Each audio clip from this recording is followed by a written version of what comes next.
तो दोस्तों मैं फिर हाजिर हूँ और सोने की चिड़िया पार्ट 2।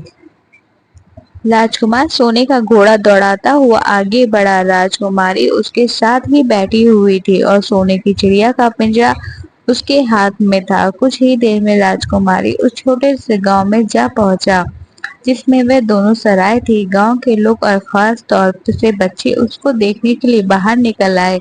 सोने के घोड़े पर इतना सुंदर राजकुमार के साथ बैठी एक राजकुमारी को देखकर सभी लोग चकित थे। इतने में राजकुमार ने देखा कि गांव के बगीचे में एक जगह बहुत से लोग जमा हैं और कुछ शोर हो रहा है। राजकुमार के पूछने पर लोगों ने बताया वहां दो आदमियों को फांसी देने की तैयारी हो रही है।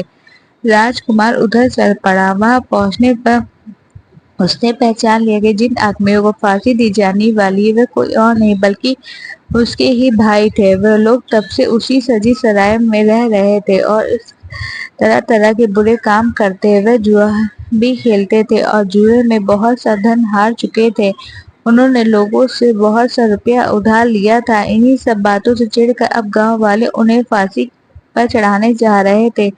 राजकुमार भला यह कैसे होने देता। उसने लोगों से कहा कि मुझसे रुपए ले लो, इन लोगों को छोड़ दो। उसके बहुत कहने सुनने पर लोग राजी हो गए और उन्होंने उन दोनों आदमियों को रिहा कर दिया।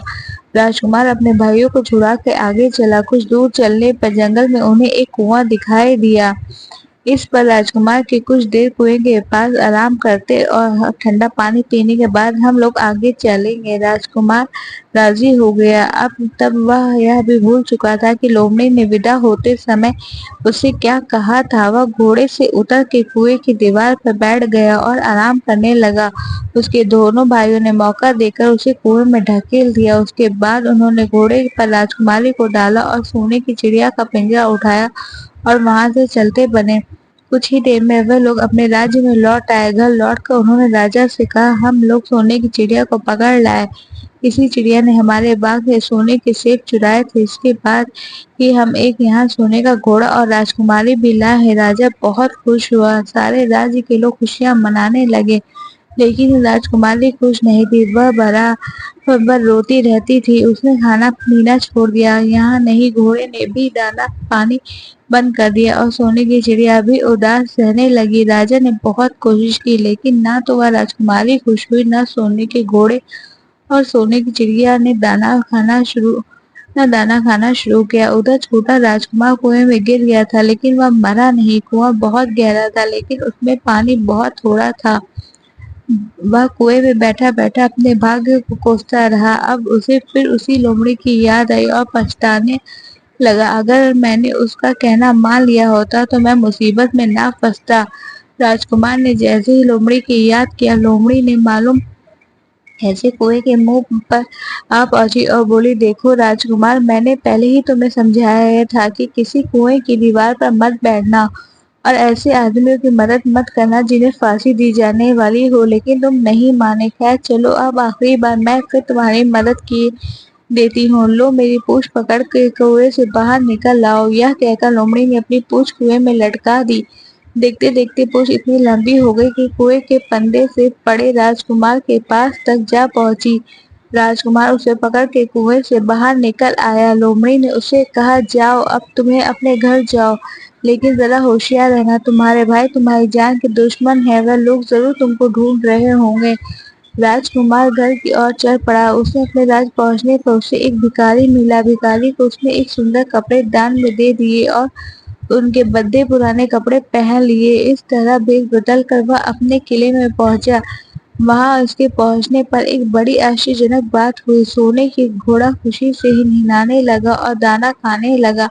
सोने की चिड़िया भी अपने पिंजरे में खुशी से फुदकने लगी और गाना गाने लगी। राजकुमारी ने अपने आंसू पोंछ डाले और वह भी खुश दिखाई देने लगी, लेकिन राजा की समझ में कुछ नहीं आया। उसने राजकुमारी से इसका कारण पूछा तो वो बोली, मैंने तो पहले ही आपको सारी कहानी बता दी थी। आपके बड़े और मंझली राजकुमार ने छोटे राजकुमार के साथ धोखा किया। उन्होंने आपको भी धोखा दिया, लेकिन अब आपका छोटा राजकुमार यहाँ आ पहुंचा, इसलिए मुझे बहुत खुशी हो रही है। उसी के साथ मेरी शादी हुई है और मैं उसके साथ ही सुखी रह सकती हूँ। फिर उसने मैले कुचैले कपड़े पहने एक आदमी को और इशारा करते हुए कहा, वह रहा आपका छोटा राजकुमार। राजा ने भी अपने छोटे लड़के को पहचान लिया। अब राजा ने अपने छोटे बेटे के बारे में एक विचार बदल दिया। अब वह उसको बहुत समझदार और बहादुर मानने लगा और उससे बहुत अधिक प्यार करने लगा। उसने उसको राजगद्दी पर बैठने का निश्चय किया। बड़े और मंझले राजकुमार ने अपने छोटे भाई को ही धोखा दिया था, बल्कि राजा को भी धोखा दिया था। इस राजा ने उनसे बहुत नाराज था। उसने उन दोनों को अपने राज्य से निकलवा दिया। उसके बाद बड़ी धूमधाम के साथ राजकुमारी के साथ राजकुमार का विवाह हुआ और दोनों सुख में रहने लगे। लेकिन राजकुमार उस लोमड़ी को नहीं भूला था जिसने उसकी सहायता की थी। एक दिन समय निकालकर वह जंगल में एक लोमड़ी की खोज में निकला। बहुत ढूंढने के बाद एक पेड़ के खोखले भाग में उसने उस लोमड़ी को चुपचाप बैठे हुए देखा। लोमड़ी बहुत उदास थी और अपने पहले से बहुत ज्यादा दुबली हो गई थी। राजकुमार को देखते ही लोमड़ी ने उसे पहचान लिया और कहा, कहो राजकुमार, आज इधर कैसे भूल गए भूल पड़े। राजकुमार ने कहा, मैं आज तुम्ही को ढूंढने के लिए आया हूँ। चलो मेरे बाग में आराम से रहना, वहाँ तुम्हें किसी और तकलीफ नहीं होगी। यहाँ तो जंगल में तुम्हें खाने पीने की तकलीफ होती होगी